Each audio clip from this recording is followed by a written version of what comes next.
Assalamu alaikum wa rahmatullahi wa barakatuh. Wa alaikum salam. This is MTA International USA Studios in Silver Spring, Maryland. My name is Ahmad Khan, and I will be moderating today's discussion on Islam Ahmadiyya in America. Our esteemed panelists today are Brother Al-Haj Habeeb Shafeeq of Orlando and Brother Al-Haj Yaqub of Milwaukee. Brother Al-Haj Habeeb served in the education industry as social services professional, social services consultant. He acquired his master's in public administration. He worked in city government planning, special projects planning. He's a traveler. He's visited Mecca, Medina, India, Pakistan, Bangladesh, UK, Ghana. His passion is community service and education. In his off time, he loves to cook and garden. Brother Al-Haj Yaqub served in the military during the Vietnam era. He served as the executive management of proprietary schools, worked in the nonprofit for 10 years, quality control in the American Society of Mechanical Engineers as a code inspector. He's a writer, a thinker, and a scholar. And today's episode, and we're going to discuss today's episode as the pre-Columbus presence of Islam in America. My first question is going to be to Brother Shafeeq. There are many people who have researched pre-Columbus Islam. For instance, Ivan Van Sertima. Why is it that he is discredited by some of the researchers that he has published, the research that he has published on this issue? And I want to point out some, not every person. Brother Ahmad, thank you. Jazakumullah for having me here with this fabulous MTA team here in USA. The short answer is he did this research with due diligence, but he done it from an Afrocentric perspective. And in my opinion, that perspective is not appreciated by European scholars and not appreciated not only in history, but in other fields as well. I mean, there are many scholars in this field, not just Ivan Van Sertima. In fact, the two scholars that he worked off of was Leo Weiner, yes, Alexander von Wathnow. Yes. So it's not like he acquired this research from some place or that's unknown. It was already some established research out there. And as I mentioned, he did due diligence, and they have no argument at all with the methodology or the empirical things that he founded. It's that he done it from an Afrocentric lens, and from that lens and that history, I think it's difficult for those scholars to accept. So it might not have been in their European interest to discuss a person, even though he has stature. It's never in the interest of those individuals who are being identified as either the oppressor or somehow being culpable in a particular thing. It's never in their best interest to, how can I say it, to give credit to the history from the perspective of those individuals who are actually being targeted or victimized by that history. Which is why we call it bias. Which is why we call it bias in the first place. I want to address the next question to Brother Yaqub. Assalamu alaikum. Wa alaikum salam. And when we try to go back, and we are trying to research in the New World Islam, how far do we go back according to the scholars? And who are these Muslim explorers? Well, the main explorer was Mensa Abu Bakr II, and he was, Mensa actually means king, and he was the king of Mali, or the Malian Empire. And in 1310 AD, he sanctioned an expedition of between 200 and 400 ships to sail west.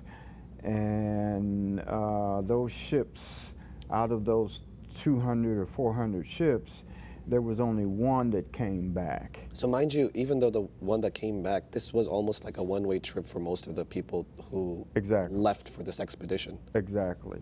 Now, he wasn't deterred at that point. He again put together an expedition of 2,000 ships. He left, when I say left, meaning that he turned his kingdom over to his brother, and he left and never returned. So we know that he set up this expedition of 2,000 ships, and from there we know that they set up trading partnerships with the Native Americans, and it's not just this vast planning that was done and these explorers went out there. We also have motivation from, I'll read you in gist of what the second Khalifa said about, he said that there was a group of designated at the time of Hazrat Umar Raziyallahu anhu to sail the New World to basically the Americas, and they never returned either. So even we have internal motivation as Ahmadi Muslims as well. Exactly. I want to go on the evidence now. So my question to Haji Yaqub Saab is, what kind of evidence can we look at when we are trying to confirm the arrival of Islam before Columbus? Is there some area that we can concentrate on and focus? Archaeology, of course, and there's documented evidence exists that the expedition of 1312 landed in the coast of Brazil, and it predates the voyages of Columbus by 180 years. And Columbus' later voyages that he had, they found mosque when Columbus landed in what we now call Cuba, and that there were mosques that were already that he saw, as well as if we do a chemical analysis of the findings of some spears, that the techniques were the same techniques that they were using in West Africa. The gold tips of the spears. The gold tips of the spears, yes. And it's something that's probably a technology that was used in the West African area. African, right. And this is concurred by other scholars as well, that gold and how to process everything was done in that time frame for these people. Right. And you know, sometimes the evidence is not where you think it is. It's somewhere out there. Yes. And it's interesting to note that in 1178, a Chinese document, and this is according to the book by Sultan Abdul Latif, When Nations Gather. Yes. Which is an Ahmadi brother, by the way. Exactly. And he talks about this document called the Sung document, or it's pronounced Sung, where Muslim sailors traveling to a land called Mulan Pai, otherwise what we know from the translation is Americas. So it doesn't necessarily have to be something that we're studying here. It's evidenced in some other place because of interactions of different civilizations. That's a good point, yes. And I want to kind of get into some aspects of Native Americans and Muslim integration. Islam teaches Muslims to not unjustly destroy, conquer, or subjugate, meaning slavery, people. Absolutely. And either one of, I would like a comment from both of you on this. Sure. Could this be why Muslim and Native Americans would have integrated due to this kind of teachings within Islam? And I will say, Brother Shafeeq, you can kind of give your perspective on that. Oh, absolutely. Allah Ta'ala tells us in the Holy Quran that there's not a people whom a warner or messenger has not been sent. And clearly that would apply to the Native American populations as well. And there's so many of them. In my area in Florida, right there on the coast, for an example, down south in Florida, they're cities with Islamic names, and we know that there were Seminole Indians and Seminole natives who lived in those areas. The real issue is that there hasn't been enough scholarship, enough research, or perhaps even enough interest, or perhaps the bias is another way. But clearly Islam teaches that all people had this, and this is not to the exclusion of the Native Americans in the Americas. Brother Yaqub, what's your perspective on that? Well, we have to acknowledge that from our perspective, that we want the world to know that Muslims came over to the New World. We were not the first. We're not trying to make that claim. Certainly there were Europeans, explorers who came over here, Eric the Red and so forth. But the Muslims were here, and they landed in what is now Brazil. They did exploration into the Mississippi Delta and went up the Mississippi and integrated all the way up into Canada. So there has been evidence that there were... and this kind of goes to my second question I was about to ask. What evidence can we look at that would show this integration? Right. Well, let's take as an example, if we look at the Native Americans, the way that they buried their dead. And we see pictures of poles, and on the top, they had their deceased on the top. Well, as a result of integrating with the Muslims, they began to bury their dead underground. And so they have these mounds that were in the Native Americans that were in the Ohio Valley and in Kentucky. So we believe that this was a direct result of the integration with the Muslims and impact. We can also look at the language of some of the tribes. In fact, not just language, but writing. Right. Kufic scripts that a scholar like Barry Fell, who was a linguist but turned archaeologist, found remnants. A petroglyph of the phrase Masih ibn Maryam, which is a common Quranic phrase. And he also discusses schools throughout Ohio, Indiana, remnants that were showing these scripts as well, petroglyphs. So based on that, it's not a wild-eyed presupposition. It has a lot of backing and evidence that we can look at. If I may, I visited the Ute Reservation, the Ute, which is a very huge reservation territory in Utah, and this is not just exclusive to the Utes, but they have a custom there where it's called the sweat, and it is a containment. And there's intense heat inside, and the men go in and they create this heat, and they go in with the purpose of rejuvenating. It's an itikaf, and if you think about the word Ramadan, it means burning away. So I noticed when they would, and they invited me, I just didn't get a chance, and maybe I was a little squeamish to do it, but they go inside of this enclosure, no talking, and it's a seclusion, and they create this internal heat, and they want to burn away various things and to get into a different state of spiritual enlightenment. And to me, it was just clearly a parallel with Itikaf Ramadan and that whole thing that we do as Muslims during Ramadan to try to burn away and escape from negative things that we have been, that's been attached to us. I saw a clear parallel with that. That's just an example.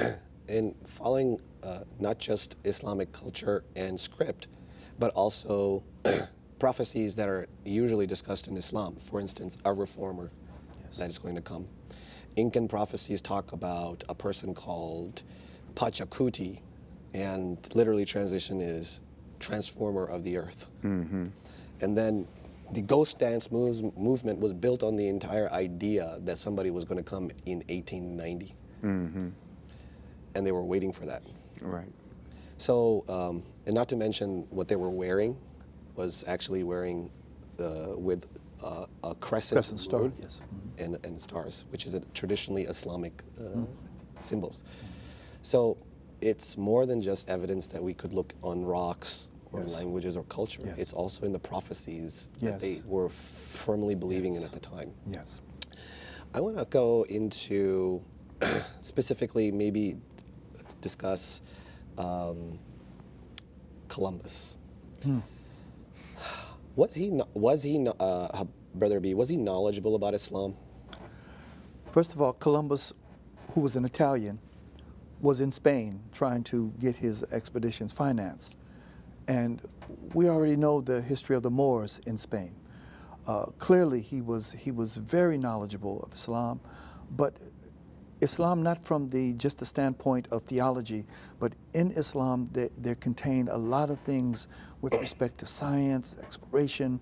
There's verses in the Quran that describe ships being shaped like mountains, and our Muslim explorers, these were not just tales or just some things from the ancient times. To them, this was actually blueprints and ways in which they could design ships, and they saw that this was in accord. So clearly, Columbus was knowledgeable of not only Islam, but the technology that the Moors and Muslim explorers used from the Holy Quran. He used the maps of Al-Idrisi. As Al-Idrisi, who was a noted geographer.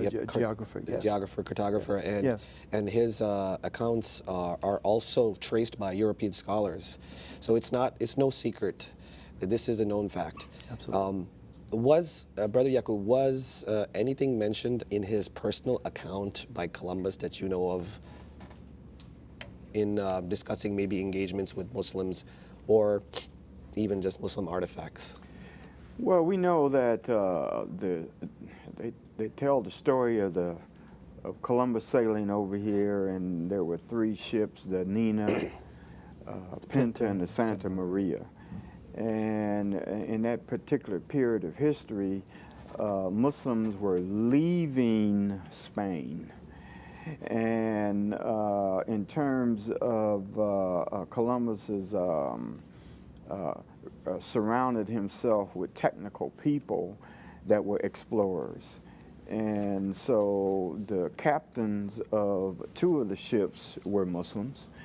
And they were navigators by trade, and so not only did the instrumentation that were used to navigate were developed by Muslims, but the technology of navigation was really owned and I guess you could say the Muslims had ownership of these type of technology at the time, and he employed them in terms of being able to find their way. He mentioned in one of his accounts, and this is in October 21st, 1492, Mm-hmm. he says he's coming across the northeast coast of Cuba. Mm-hmm. And he sees the mountain. And he saw a mosque on the top of a beautiful right, mountain. yes. This is actually coming from, Yes. as referenced from when nations gather. Yes. But it's also mentioned in Muslims in Yes. America. Columbus took detailed. He was very detailed with respect to his diaries, and this account is very beautifully written by him. That he saw this beautiful mosque, and how would he know that it was a mosque? So he saw this in Spain. He knew exactly the kind of building that it was. So this came from his pre-existing knowledge of Islam. From Spain, no doubt. And because he was an Italian, Yes. absolutely. Mm-hmm. Yes. So I would say my final question to Brother Yaqub is, and I want to go back to the bias part of European bias. Why is there such a bias when it comes to discussing even the idea of a pre-Columbian presence of Islam, and specifically concentrating on Islam? Well, it's not in the best interests of the Europeans to acknowledge that these West African Muslims made any discoveries before the European. The European presents themselves as superior. They were superior in everything that they did. And to acknowledge that these West African Muslims were the ones who discovered Americas does not support the supremacist concept of the European. It's that simple. And for us, I want to ask Brother Shafeeq. Yes. should we put more effort into getting more research to find out more stuff to solidify this argument of a presence of Islam? Would it be beneficial for us as a community? I think that's a good question. If that research would allow and brings us to our central focus in Islam and Ahmadiyya, which is bringing people to get a living connection with their Creator, yes, I think it would be very worthwhile. But the fact of the matter is this: even if that is not the case, clearly we have overwhelming evidence at this time that there has been extreme bias with respect to how Muslims, whether they are African Muslims and other Muslims, have been portrayed prior to Columbus. So with or without any further research is there, but there's definitely benefits to this. It would definitely be benefits to this, and we correlated not just for academic or scholarship, but correlated with how there were people who actually had a relationship with Islam, and we know by having a relationship with Islam, they were worshiping one God in the Americas. That would be the significant thing. I just wanted to point out a direct evidence of European bias, which I kind of found interesting. Yes. Barry Fowle, who was mentioned as an archaeologist linguist, he discovered not just Arabic Kufic scripts, he's discovered other scripts in Americas, like the Celtic Olgam script. They acknowledge him to say that he's actually allowed us to delve into the world of the Celtics and maybe a presence in the Celtic culture of America. But when it comes to the Kufic scripts, they just say that he's a pseudo-scientist. Right. So there is definitely a written bias in the European scholarship when they look at scholars who wants to pursue this type of work. And I think we can kind of understand that there was definitely a presence in Islam. We can come to that conclusion. Yes. And obviously we have the understanding that it will definitely benefit us in the long run of understanding what that culture was and how it came about. Because And reminding those people, going back and reminding those people that Islam was theirs, and inviting them to go back and look at it and re-embrace it. Embrace it.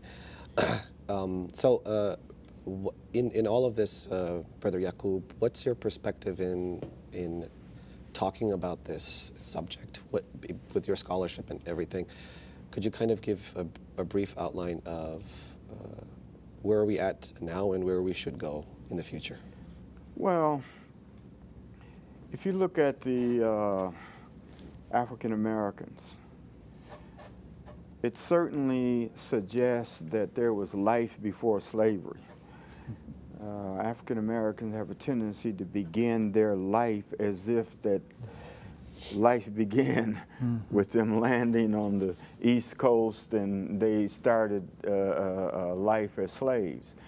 It says that there was life before slaves. It begins a legacy. You're talking about the narrative that's primarily talked about in the mainstream. Exactly, yeah. But their legacy really began prior to slavery and prior to the Atlantic slave trade. So life began, let's say historically, began with the explorers who came over here as free men, and they were traders and they were professional people of science, and that we have a legacy that goes back long before. So we have to understand the legacy to understand the present. Exactly. Present situation, right. And also the beautiful idea of Islam's idea of integration. Yes. Right. The teachings of Islam, and how that could have worked out at that time with the Native Americans and the Muslims. Absolutely. Right. And I assume you feel in the same way, Brother Shafeeq. Absolutely. Even as you mentioned in some of their customs, if you look at some of their powwows and some of the native dance, even their circumventions around the fire and around that is the exact direction that we do a circuit during the Hajj. And none of these things in my opinion, are coincidental at all. There's a universal principle working here, and that is the unity of Allah to touch all people. And the Prophet ﷺ in Islam has clearly delineated that. I think we've definitely reached a conclusion in this discussion. Yes. And I would like to add to this, and that is that we have to find the roots of where we come from. That's Yes, number one. Indeed. And with the knowing the history behind this, we have to know that Islam did make an impact on the Americas. It's not a forgotten history. And it's incumbent upon us as Muslims, Ahmadi Muslims, Yes. that are representing Islam, to make that notified to the world. Yes. It's not just a historical perspective, Yes. but it will benefit all of the people whose opinions are suppressed as Muslims, or who feel that they have a complex of inferiority. Yes, Brother Yaqub. There's, in terms of being an Ahmadi Muslim, our leadership under Caliphate and our Khalifa, the second Khalifa, he made this statement that I think is worthy enough to share with our audience. Please do. He said that the familiarization with history acts as a great stimulant in the progress of nations. A nation that is unacquainted with the historical accounts can never advance towards progress. Knowledge of the circumstances of one's forefathers guides a person to many higher objectives. And with that in mind, being able to acquaint our members, as well as our African American brothers and our Native American brothers, that Muslims did sail over here. It will be helpful to them, Yeah. and I would definitely agree to that. So this concludes our discussion today on pre-Columbus presence of Islam in America, the first episode of this series of Islam Ahmadiyya in America. Jazakallah. Assalamu alaikum.